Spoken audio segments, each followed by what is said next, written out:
उसे क्या पता था कि वो उसके साथ भाग रही है जिसकी नजर सिर्फ गजानन चौबे की दौलत पर है। प्यार नहीं करता था तेरा बाप, सिर्फ पैसे के लिए किया था उसने ये सब। ये झूठ है बाबूजी, ये सच नहीं है। आप उन्हें गलत समझ रहे हैं, ऐसा नहीं हुआ था। वो तो हाँ बोलो, उन्होंने तो क्या, बोलो ना। सब मालूम है हमें। वो जब अपने इरादों में नाकाम हुआ तो उस घोटालेबाज ने नए घोटाले शुरू किए। स्कैमस्टर नहीं थे वो। और कितना झूठ बोलेंगे आप? तेरे चिल्लाने से सच बदलेगा नहीं लड़की। मेरे डैड ने बहुत हार्ड वर्क किया है, बहुत मेहनत की ताकि हम खुश रह सके, उनकी फैमिली खुश रह सके। पर आपको क्या पता, क्या समझेंगे आप? कुछ नहीं पता है आपको। सब पता है हमें, सब पता है। ऐसे ही कोई रातों रात करोड़पति नहीं बन जाता। चोर था वो, चोर। और जैसा खुद था वैसे ही तुम सबको भी बना दिया उसने। चोर? ये आप क्या कह रहे हैं? वही जो तुम सुन रही हो। किसकी चोरी की? क्या किया है हमने? अपनी आत्मा को बेच दिया तुम। बिजली जैसी छोटी चीज की चोरी करने लगी। हमने किसी का कुछ नहीं चुराया है, कुछ नहीं चुराया है हमने। अरे औकात नहीं थी जनरेटर लगवाने की तो हमसे बता देती, हम करवा देते कनेक्शन। आखिर उसने बना ही दिया ना तुमको भी चोर। ये आप क्या कह रहे हैं? मैं कह रही हूँ ना, हमने किसी से कुछ नहीं चुराया है, कुछ भी नहीं। मेरे मुंह से कुछ मत बोलिए, मुझे कुछ नहीं पता है।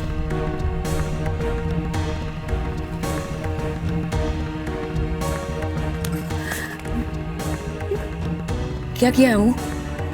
हाँ, क्या किया तुमने? बोलो अमू, बोलो। हाँ, क्या क्या किया? बिजली का कनेक्शन इनके घर से तार डाल के मैंने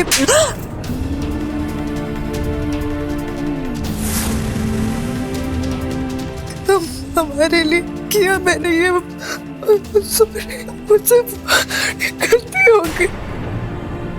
जो चीज पा नहीं सकते उसे चुरा लो। चोरी तो तुम लोगों के लिए कोई बड़ी चीज है ही नहीं। वाह, क्या कहने, इस उम्र में ये हाल है तो आगे चलकर क्या करोगे तुम? बाप की तरह लूटोगी लोगों को? बोलो, अब नहीं बोला जा रहा। बहुत अच्छे संस्कार दिए हैं ऋषि माथुर ने।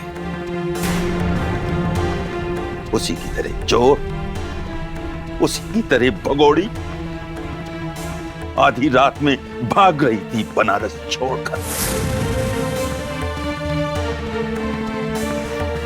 क्यों, है कोई जवाब?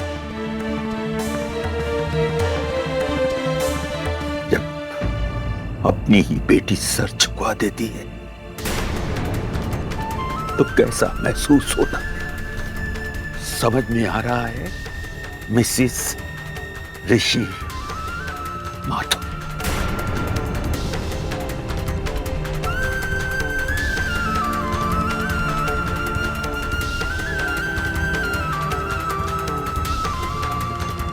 बोलो, जवाब दो, जवाब दो। अब नहीं बन पड़ रहा है बोलते। और कितना दुख पहुंचाएंगे आप अपने आप को और हम सबको। पुलिस स्टेशन गए थे तो हमने सोचा कि आपने स्नेहा को माफ कर दिया। वहां इसलिए गए थे हम ताकि हमारी इज्जत पर और तोहमतें न लगे। इंस्पेक्टर का फोन आया था। उस बेचारे को क्या पता था कि ये मर चुकी है हमारे लिए।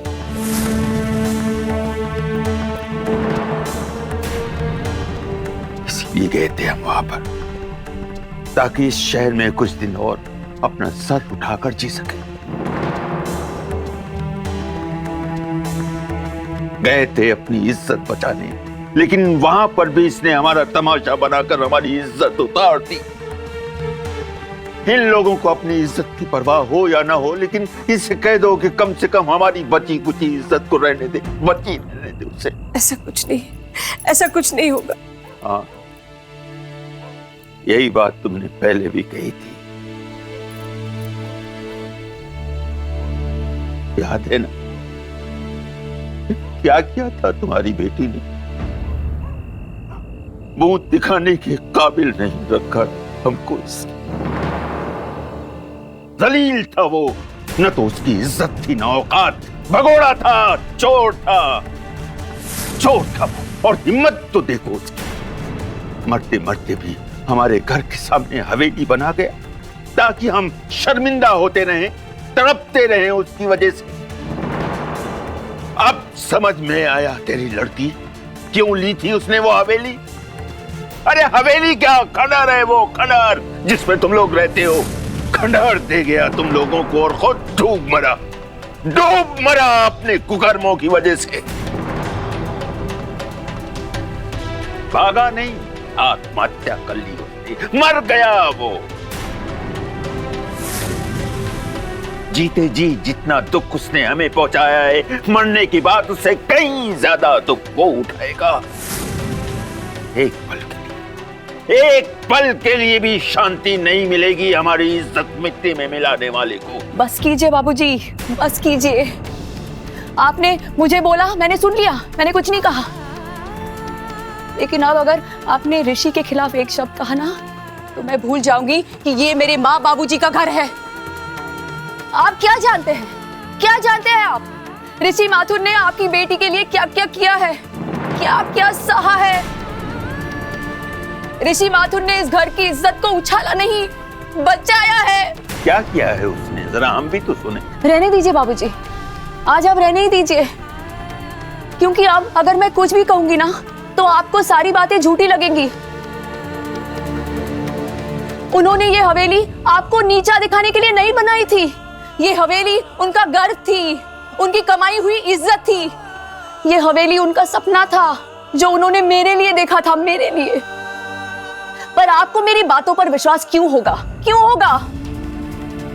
मेरी वजह से, मेरी बेटियों की वजह से आपको जो तकलीफ हुई है ना, उसके लिए मैं आपसे माफी मांगती हूँ। माफ कर दीजिए मुझे। मेरी बेटियां है ना, मेरा गर्व है। हाँ, अमाया से गलती हुई, मैं मानती हूँ, गलती हुई है उससे। पर इसका ये मतलब नहीं कि जिंदगी भर मैं उसे उसकी गलती की सजा दूंगी, जैसा आप कर रहे हैं मेरे साथ। आज भी, आज के बाद मेरी वजह से, मेरे परिवार की वजह से आपको या आपकी इज्जत पर कभी कोई आंच नहीं आएगी। आप अपने परिवार से प्यार करते हैं ना, उसका सम्मान करते हैं ना।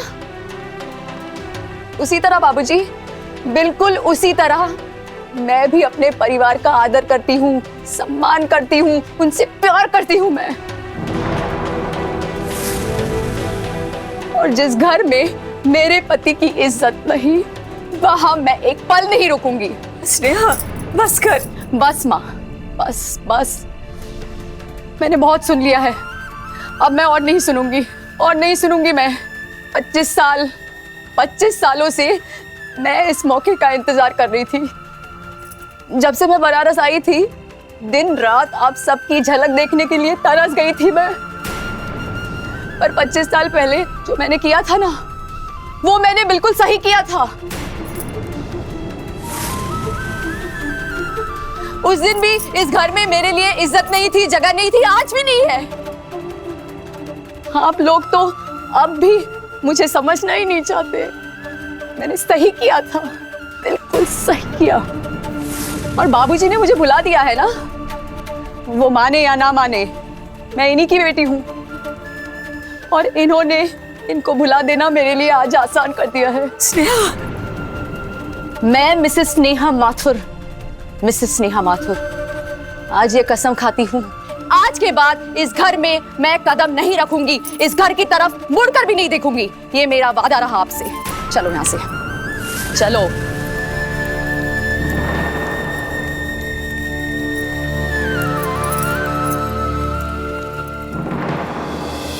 तेरे शहर में।